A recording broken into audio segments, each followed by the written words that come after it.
和太陽。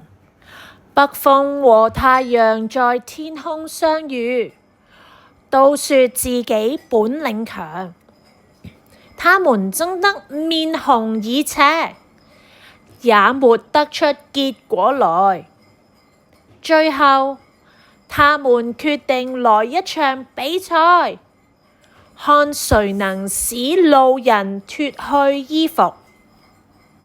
比賽開始了，北風先上場，他用力地吹，一下子就把路人的帽子和圍巾吹走了，可是沒有吹走路人的衣服。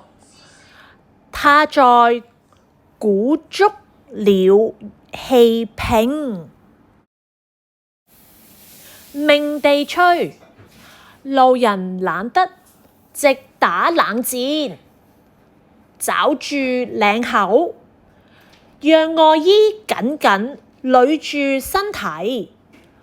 北風吹得筋疲力盡，不情願地退到一旁。太陽不慌不忙地從雲端走出來，慢慢地散發熱力。路人鬆開緊抓住大衣領口的雙手，太陽逐漸加強熱力。